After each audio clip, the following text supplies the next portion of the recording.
everybody. So in this video, I'm going to break down our online program, how to sign up, what's included, and actually show you an actual video from the platform. I'm going to attach it to the end of this video so you actually can see what these videos look like, okay? So when you land on our homepage, which is cellboticsonline.com, and you can just go to cellboticsonline.com, or you can go to cellbotics.com, go to online courses, and it'll land you here, okay? When you come to the top, this is just us giving you a welcome, sign up for our newsletter, and then over here, you've got the cell phone repair video vault, okay? So this is two different types of signups. You've got people that are just on their own, individuals that work from their house, just, mobile technicians that are just one individual on their own. And then we have the retail. So you can see here, and it says own a retail shop, sign up here. Now, I'm not going to go through all of this just as if this is just permanent. You have to understand that we are going to be adding things constantly. So I keep redoing this video. So I plan to make this video to say, we are adding new features to this platform weekly. So this list, we will try to keep it updated, but as of right now, there's hundreds of instructional repair videos made with a beginner in mind, but someone who has a little bit of experience could still watch them, and they can speed through as needed. So you can grab the little toggle and actually move through the video where you feel like, I already know this part, let me go to the next part. There is no micro soldering or read for videos on this platform. This is meant for level 1 and level 2 technicians, especially for new hires. If you have technicians that you're bringing on and you want to have some sort of training, you can use this platform. On-demand chat support, so they can post in a Facebook style platform, but we do not use Facebook. We really want to pull people off of there, and a lot of people don't even use it. So we want to give them a place to go where there's not going to be anybody giving you a hard time, and these are our trainers, and they're ready to help you, ready to even jump on a phone with you, FaceTime you, get videos from you. We want to help you with the repairs if you're stuck. Private chat platform to chat with other members. So there are other members in there that you can chat with. 888 emergency call line. So it's tech support for technicians, okay? So they'd actually call in. Right now, it's just normal Eastern Standard business hours, but as the demand increases, we do have plans of bringing on 24-hour support.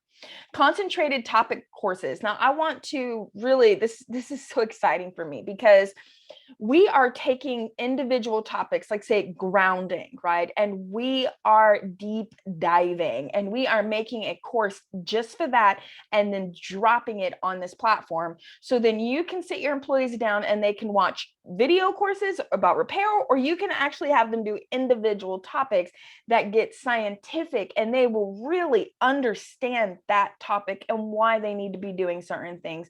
So we have one on batteries right now. We have one on connector damage. We have one on grounding. We have a huge list coming out. So like, for example, the batteries one, it literally goes like how batteries are made, how they catch on fire, how to test them, different tools out there, and it just deep dives into batteries. So these concentrated topic courses are amazing, and you or your employees, if you're a shop, would get certificates. Now, shops sign up here, okay? Why is that? Well, because shops get multiple users. So you have your employees, okay? The steps are very clear, easy to do. You pay. 2, you sign up your staff, and that's it. Okay, it's very, very, very, very simple. If you are an individual technician working on your own, you just need to sign up here. Okay, so full repair videos, business and sales training, customer service. We're making a customer service one right now today as I'm making this video. My trainers are working on that. So, like we say, stop searching YouTube, stop guessing, stop getting videos that go too fast.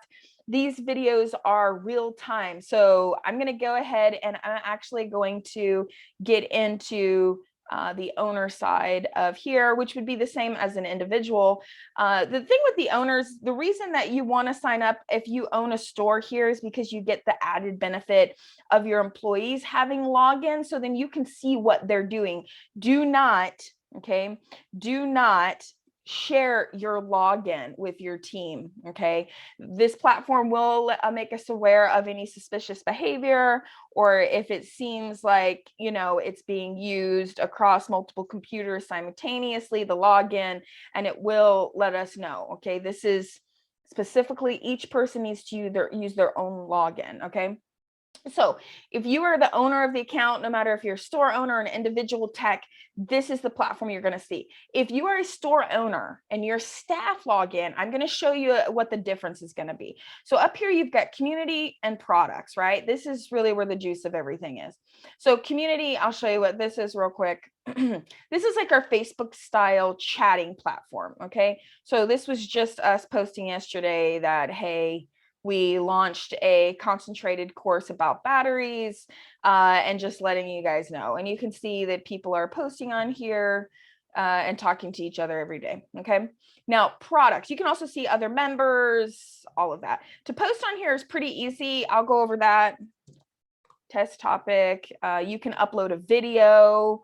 You can literally do whatever you want here. You can put numbers, you can make things bold, you can hide, make them a link. Okay. You can upload a document. So your post can get really, really detailed. And then you'd always select a hashtag here because that assigns it to your group. So when you sign up, you are assigned to a group. We have a lot of different companies using this. So sometimes they have their own platform. If you're with a larger retailer, like a CPR or UBIF or techie or something like that, then you want to reach out to us because we have a group like for your specific team. So like your technicians are just with technicians within your company. Okay. But if you're independent, this is the platform you'd use. So products. Now it is important to know, if you're a shop owner watching this, you're also using your login because we're putting your team into a platform where there's other team members, not mixing them with, other independent technicians. If you're an independent technician working on your own out of your house, you really want to be in that login on that homepage. You want to use this. Retail shops use this because this one, there's other mobile technicians in there. Do you get what I'm saying? Like the people that are doing the same thing you are in there. Here, if you don't sign up in the right place, you're going to reach a different co-members, if I say. Okay. So owners here, like of shops, like, you've got a shop, you've got 6 employees, that's you. If you are an individual, your own technician, you sign up here. Okay. So products, let's take a look at it. Okay. So concentrated battery course, concentrated grounding master course. You're going to get this, how to build a website. Here's our ebook and stuff like that, or HR document center. This is the owner of the account. So if you're an individual and you signed up, or if you're a shop owner and you signed up, this is what you get. If your employees, so if you're an owner and you sign up for this, your employees login will just have the small courses. They're not going to get the HR. We're not going to give them the HR. Okay. We're going to give them the video vaults. We're not going to give them the vendors. Okay. I've got a gnat in here. We're going to give them all of the repair stuff and training videos, but we're not going to give them the vendors, and we're not going to give them the HR. Okay. Okay. So let's take a look here. Battery education course. Okay. Hey, I know you cannot hear this, right, because of this recording. So I'm actually going to attach some of these videos to the end of this video, but you can see we get very, very detailed here in these courses. Now, HR, look at all of these HR documents, guys. And we are developing, I was working on this last week, job descriptions. I have 2 I'm about to throw up for repair stores. So what are some job descriptions, so like we're going to give you a template, what, you could just kind of edit for yourself and put up. So there's a lot here. I mean, look at all of these HR documents. This is all Word documents. Some of it's PDFs, but most of it is Word documents. So you can edit and put a logo on. Okay. All right. So again, that's just a couple of the small courses. Okay. So let's go here and look at video vault. Let's go to the iPhones because that's always the most people always want to see what the iPhone looks like. Okay. Right here. So each phone has a section, and then you can see here when you play it. Alrighty. So now I'm actually going to attach one of these videos to the end because I know you guys cannot hear it. Mute it for me so I don't feel like I'm talking over someone. But you can see how detailed these videos are. So the whole time she's actually talking through this. Loudspeaker, charge port, part 1, part 2. You can see here we've got 12 Pro Max all the way down, okay? All the way down. We've got tons of videos in here. And you can also request if you're like, hey, I need this type of device, right? So let's go to Android because there was actually somebody who requested a device here. They requested the LG V20. So we actually purchased this device and went through a teardown and actually walked through that repair. And these are very, very, very detailed. I mean, you can see here she's putting thermal paste back on. I mean, where are you going to see that in a YouTube video, you know? So these videos are awesome, guys. I mean, we really put a lot of work into this. And like I said, you can use this as a training. We're actually going to be inserting a course. So you would see under products, you would actually see a new hire course. Okay. So then you can just click it and it would be like sections that a new hire should know. Okay. And that's what we're building out now. But until then, you can just pick through and say, hey, watch this one, watch that one. We're going to have more documents here. I mean, and that's just as the time I'm recording this video, these are the things we're adding. So when you log in, Lord only knows how many things are going to be in here. So this platform is really awesome. It's really cost effective. And so, make sure you check it out. I'm going to let you go now. Keep watching. You're going to actually get to see some videos that are on our platform. In this video, I'm going to go over how to replace the screen on an iPhone 11. So I have here an iPhone 11. I also have a new screen for it as well as a water gasket adhesive. Anytime you open a device that has that water gasket adhesive, you need to make sure you replace it. This does say XR on it. However, the vendor I get these from says that the 11 and the XR are the same thing, so we just use the same adhesive on there. So I'm going to go ahead and set these out of the way. Let's talk tools. So some of the tools you're going to need for this repair are your Pentalib driver, Phillips head, as well as your tri-wing driver in as well. Let me put these up. Now to open your device, you're going to need a couple of types of suction to try. You're also going to need some plastic prying tools. So I have here, this is like a plastic playing card. I've got my spudger. I also have some suction as well. I have my spudger for your opening, but also for disconnecting different components and removing different pieces from the screen. While we're talking about removing parts from the screen, I also have some alcohol here if I do need that for me to be able to remove any components. My thumbs device to help me prop open my screen as I am working. I have a dry erase magnetic board right here for all of my screws. I draw my layout on here and I put my screws on. And then of course I do have a heat mat behind me for heating purposes, but I'm just not using it right this second. Let me go ahead and get grounded. I do like to use the grounding wrist strap, but whatever your company policy is for you to use in regards to grounding, that is totally fine. So the first thing that we need to do is check for our pentalobe screws. So I like to take this right side of my dry erase board and make it all of these screws and components that I have to remove to get the screen off of the frame. So for starters, we have our pentalobe. So I write pent and I draw 2 circles down here in this corner for my pentalobe screws. Now to locate your pentalobe screws, you're going to look at the bottom of your device. Right beside your charge port, one on either side, 1 and 2, you will have a screw there on both sides. That screw is going to be a 5-point star, 0.8 millimeter in size pentalobe screw. So let's go ahead and remove these.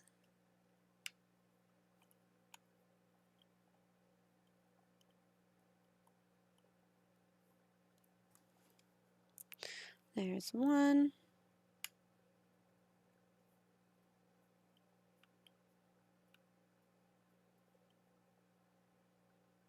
And number 2. Alrighty, once both of those are gone, the next step is going to be to heat our device. Now, if your company has you using a heat gun, that is totally fine. You can take like your water gasket adhesive and lay it just on top, just so you can kind of see where the adhesive is, put it over to the side, and then heat your device. But essentially, you want to be just a couple of inches from the screen on high heat, and you want to heat just around the outside edge till it's nice and warm to the touch so you can begin to open it. If you're using a heating pad or a hot plate, what you're going to do is set a temperature on it and allow it to heat up. The heat doesn't seem to dissipate as quickly when it comes to heat mats and hot plates. Let me let my temperature come down slightly.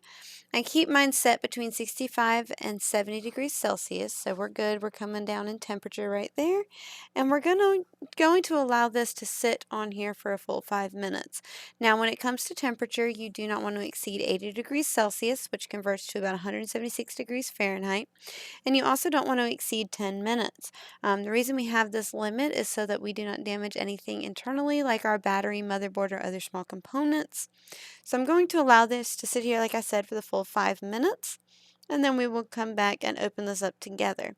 So go ahead and pause your video, heat your device up, and then come back when it's time to open it, and I'll walk you through that next step. Alright, so our device is nice and warm now. I'm going to go ahead and remove it from the heat. And now we need to open up our device. So if you look at your device like so, this is your top, this is your bottom. Okay, you can tell by where the charge port is, and you can see your camera holes as well.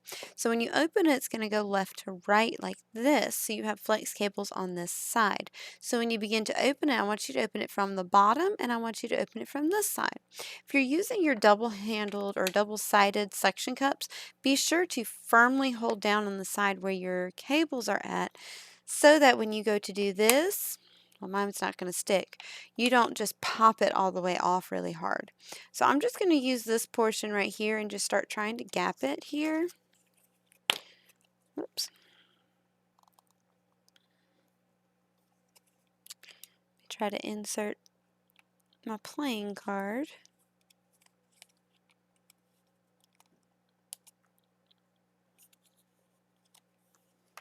Let's grab another one real quick.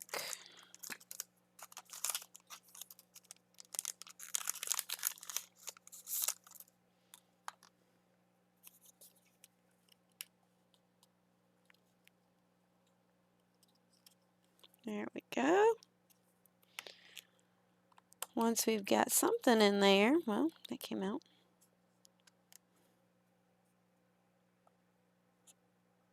I can try to bring over my spudger. We're going to try with this single suction cup now.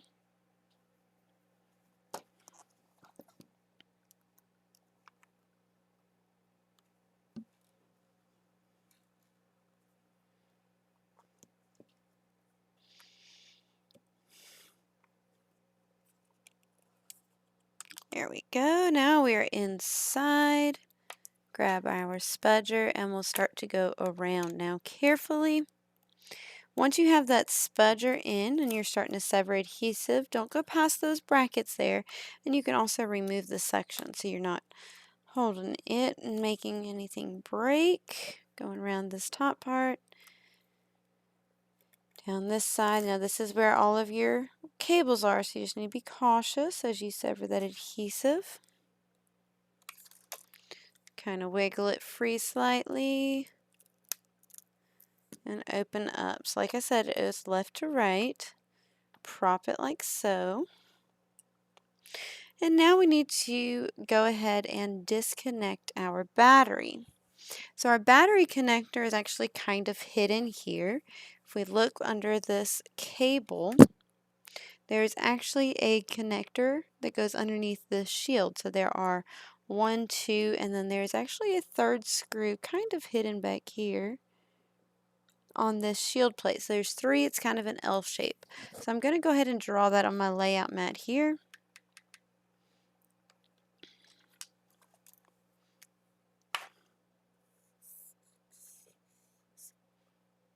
One, 2, and 3. These are tri-wing screws. You need to be very delicate with these cables. You don't want to damage them.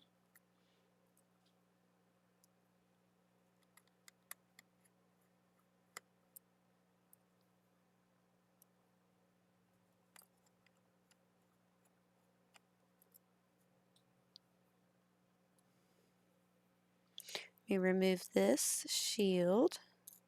Keep it oriented the way it came out of the device. That way you're not confused later trying to put it back together. Go ahead and grab a spudger. And then right here, when we move our cables, this right here is your battery connection. So you're just going to gently unplug it, like so. Lay your screen back down. Let me back out. And then what we're going to do is actually come over here. Right here is our power button on the right hand side. You're going to press it down and hold it for 15 seconds or 15 Mississippi. The reason that you do this is so that you can drain any electricity that may still be flowing on that motherboard or through other components. And you're draining it so that you don't risk shocking anything or destroying anything, shorting it out, anything like that when you are unplugging and replugging things in. So now we can let go of that and move forward. Next up, we have this C shield almost that we need to remove. Now let's zoom in and I'll show you how many screws it has actually. So there's 1, 2, 3, 4, 5. So we're going to go ahead and draw that on our layout mat and put the 5 screws on it.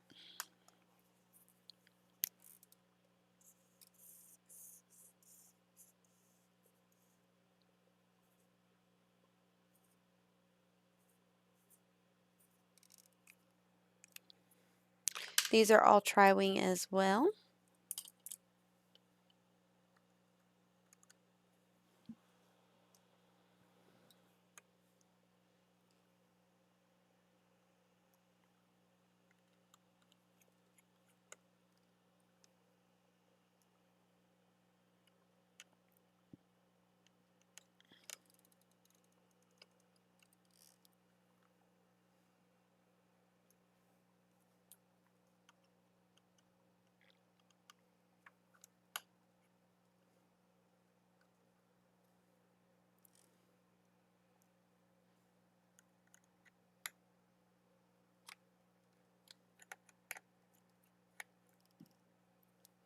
Alright, now that those are all out, we can remove this shield here. Place it in our jelly layout and grab another spudger. So right here you have 2 connectors for the screen. I'm going to come under each one. There's 1, 2, disconnected. And then you're going to follow this cable here to see where does it go to, and it runs alongside this battery here and is actually connected right here. So we can disconnect that and remove our screen entirely.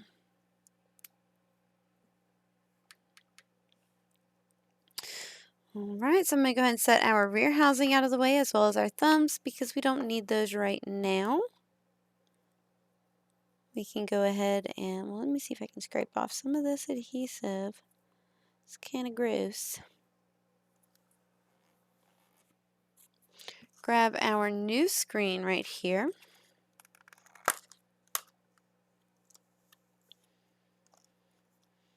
And let's see what we need to move over. So if you look at your new versus your old, so new and old, you will see that you need to move this piece over. This is the ear speaker. Okay, so you need to move that over with all the components with it. So we can now take a closer look at that. And we will have 1, 2, 3, 4 screws that we need to remove on this. So I'm going to draw this on my layout mat. So we have this long edge.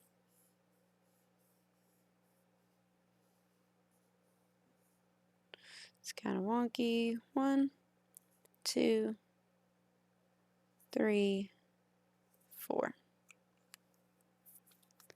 Okay, a lot of these are Phillips. I'm going to grab my Phillips driver.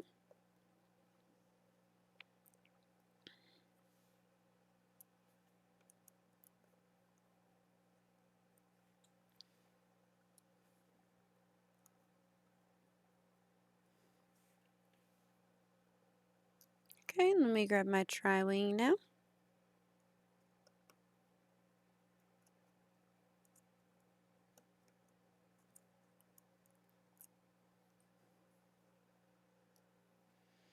Okay, as always, I like to bend this back, but it's not going to because we have this little bracket here. Now, if you look real close, let me try to focus it. There's this silver piece right here, and this is actually a bracket. So I'm coming with my tweezers right here underneath a portion of it, whoop, just to pull it off. So when you pull it off, this is what you should be looking at.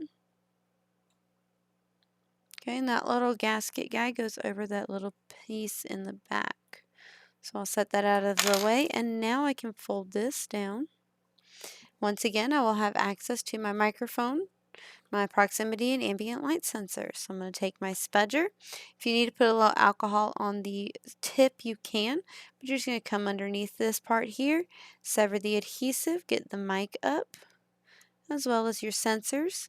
Sometimes this piece wants to stay in place, so all you're going to have to do is take the pointy end of your spudger here, and you just kind of work it up slowly but surely till it comes all the way out. Okay, now that that's out, we can put it on our new screen. So I'm going to set our old screen out of the way. Here's our new, and I install it starting with my microphone. Line that up and place it in there. Put everything in its place. Flip this the right way. And now I'm going to install my screws, and then I will install my bracket.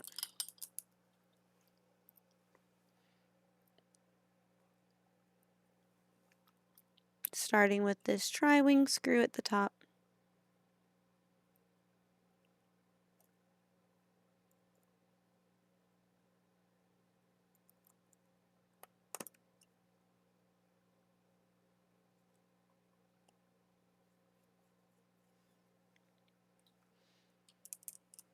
Okay, get all the rest of the Phillips.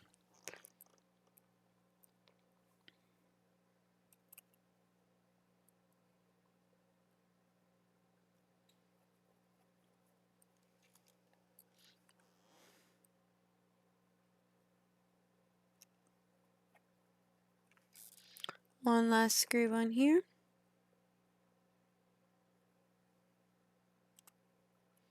There we are, alrighty. So next what we need to do is grab our rear housing. So I'm going to set our screen out of the way, grab our rear housing, and see if we need to clean up any old adhesive here. So I can see some old adhesive. So we'll get this up.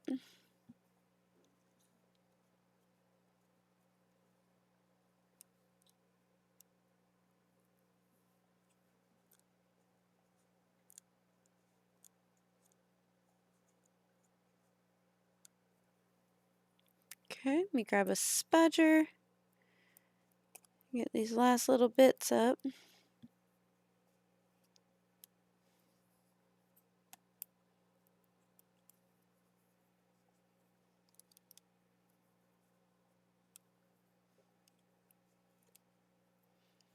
Last little bit. Gonna go around here making sure there's no dust or debris, but everything looks pretty good. Oh, looks like we got just a tiny little bit right here.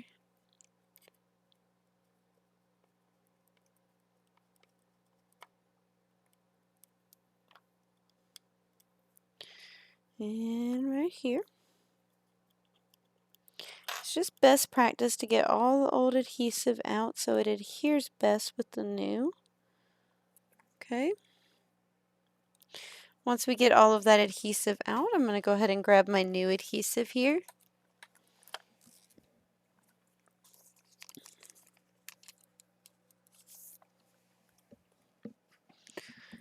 Okay, and I always look for this tab to see where I can peel from. So I'm going to be peeling this way.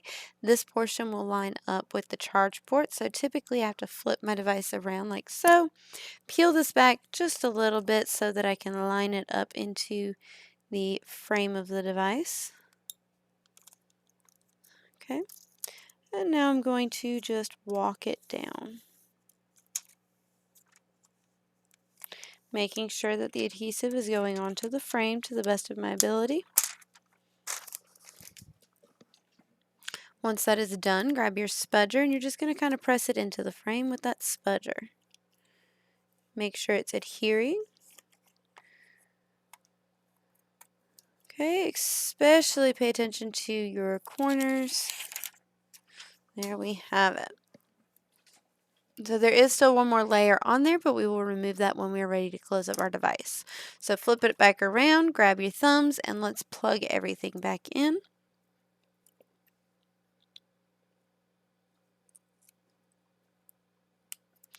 There we are. So I'm not going to plug the battery in yet because I'm going to plug all the components from the screen in and install this C-shaped clamp, or shield rather.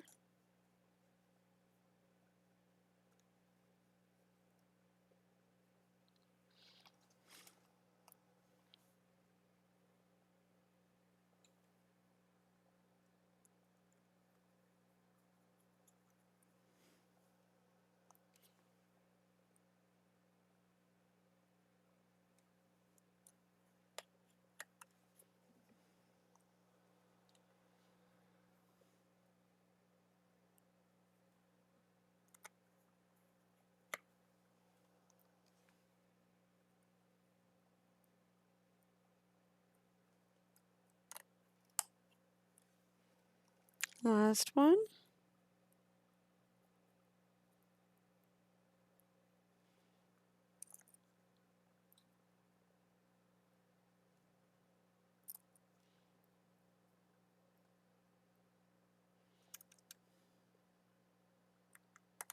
There it goes. Now I did make a mistake and forget this little guy, so what I'm going to actually do is just rotate it like so. Put my thumbs right there to hold it up, grab my tweezers, and we will go ahead and install it real fast. Let's try to make it so you can see.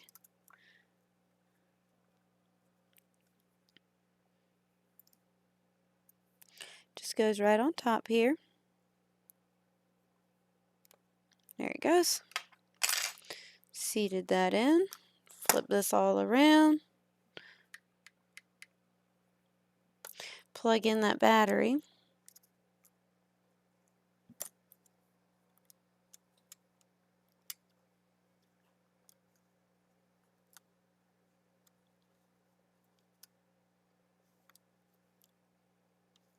Okay, once that battery is plugged in, you have that L shape right here.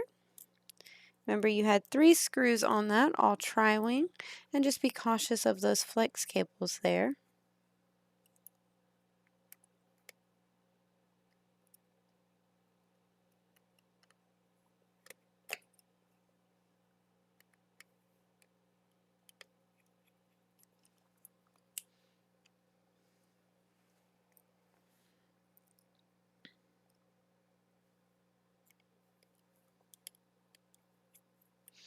Okay, one more.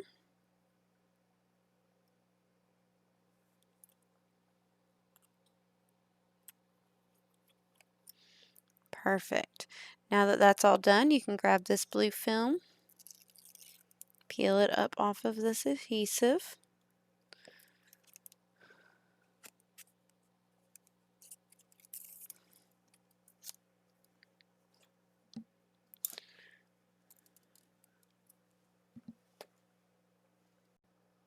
Alright, so now that we have peeled all of that off, I'm going to set this out of my way.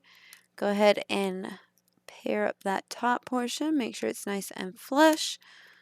Walk it down. And next up, install those pentalobe screws. One on either side of the charge port.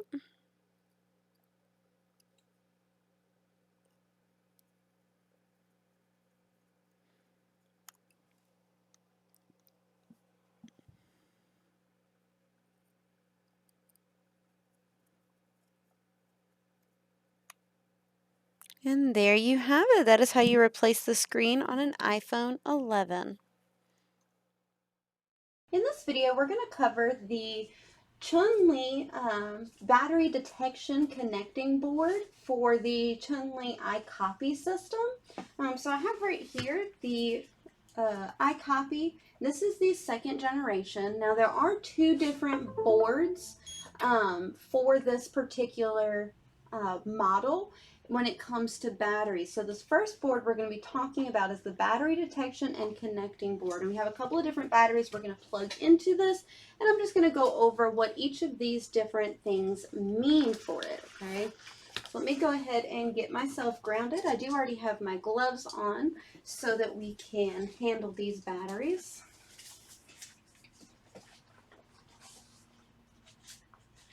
All right, so the first one I have here is an iPhone 6 Plus battery. So this is not an original Apple battery. This is considered an aftermarket battery. So we're going to go ahead and plug this in. So you can see here, I'm going to zoom in. On the board, it has different connectors from the 5 all the way up to the XS Max on here, okay? So I'm going to go ahead and take my battery. This, like I said, is a 6 Plus, so the 6P is what correlates to it, and that box kind of comes down here to the bottom, and we'll plug it in. It does have this little LED light right here that will signify that I have my battery is connected. So if I bring this down, now I'm going to start getting readings all here on my screen. So let's go over what some of these readings are.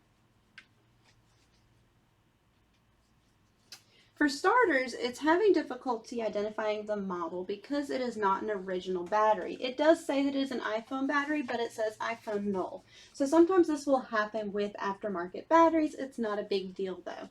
The same thing right here where it says assess, it says unknown brand. So a lot of times this will tell you whether it's an original, if it's a copy, or if it's an unknown brand.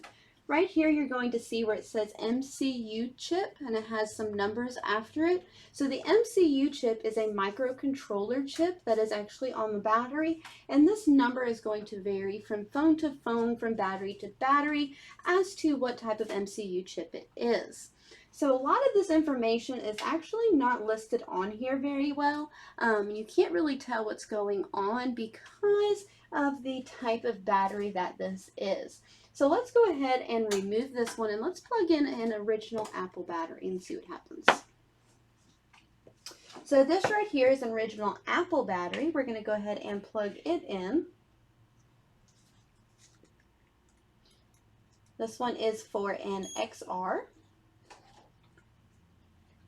Okay, so the XR connection is down here at the bottom, right here. So let's go ahead and look over some of this information. So as you can see, this is an original iPhone battery. You have iPhone XR coming up in the model area. You also have original coming up in the assess. The MCU chip is going to be slightly different, as this is 0546 as opposed to 0545. So once again, this just relates to which MCU chip is on that battery. So right here, you're going to see set cap and max cap. So basically the set capacity is the capacity of the battery at the moment, whereas the max cap is the battery's maximum capacity. So you can see here that my battery is at 32% charged right here. And you also can see my temperature of 24.9 degrees Celsius. If you reviewed some of our other videos, you may have seen that we have certain temperatures we like to keep batteries within, and we like to see that below 45 degrees Celsius. So this is an okay temperature for the battery to be at. You're also going to see your voltage right there at the bottom. It's going to be 3.77. Now that should be the same voltage that you get on your battery, which it is in this situation. My light's starting to go dim. Okay, so continuing down, there is a cycle count here, and your cycle count is 149 cycles. So this is the charges to 100%. So this is saying that it has been charged to 100% 149 times. Now, this cycle count is not always going to be 100% accurate, because unfortunately this is something that people are able to maliciously reset, kind of like resetting an odometer in a car. You can reset the cycle count on a battery. Now there are reasons why you would do this. However, most of the time people do this to show that they have a new battery, quote unquote. Moving forward, you do have the manufacturing date of the battery, which from the research that I have done and the vendors I have spoken with, this normally does not have a lot to play. Like it doesn't play a lot of roles in anything. Like it's just saying that this is when it was manufactured. It doesn't necessarily mean that it's bad if it's an older battery. You need to look at your other qualifying characteristics to determine if it's bad or not. And then of course you do have your serial numbers down towards the bottom. I'm just going to go ahead and plug in this other battery as well. Now this one is the 6S. Okay, now this one here is the, let me unplug it once again. This is the X-Cap battery as well. Now this is a non-original battery. Remember last time we plugged in this X-Cap and it said that this was a non-original battery. However, when we plug in the 6S battery, it does come up and say original. So from what I have found in this research and just speaking with some of the vendors, what is happening here is a lot of times different manufacturers will use original parts that they have pulled off of original batteries to construct and make a new battery that is considered aftermarket. So this iCopy is actually looking for those parts that they've pulled over, and that is why it is coming up as original. It does not mean that the entire battery is original. It does mean that some of the components are original Apple components. Once again, you can see here the set cap and the max cap as well as your percentage charged. So you can see here that it is about halfway, which is about what you are getting on your charge percentage as well. As I was saying, there are some other boards out there for this that are considered a, it's another board that you use when you are soldering on a battery, essentially. So what happens is some batteries, you are wanting to move over the chips that are in the bottom of the battery. And if you move those chips over to a new battery, it's still going to read the same information. So for example, if I were to move over the chip from this battery, it is going to have a cycle count of 149. However, the new battery does not have a cycle count of 149. So what I would do is I would swap over the chip that is on this board, and then I would program my new battery with the new battery characteristics, meaning it would have a cycle count of 0. This, like I said, is something that people can use maliciously, so you want to make sure you're using it honestly, but we don't personally solder the chips on batteries. You need to look into your certifications and requirements to see if you are permitted to do any soldering on the batteries, though, before you proceed with doing that. At this point in time, we like to use the battery detection connecting board so that we can just get the battery characteristics so we can determine whether or not a battery is going to be good or bad. If you've watched this far, I just want to say thank you for your interest. You're going to find the links below on how to sign up, or you got this in an email through one of our connections. And if you have any questions, feel free to reach out to us, info@cellbotics.com, or you can just give us a call, 888-820-6618, and I look forward to seeing you in the platform.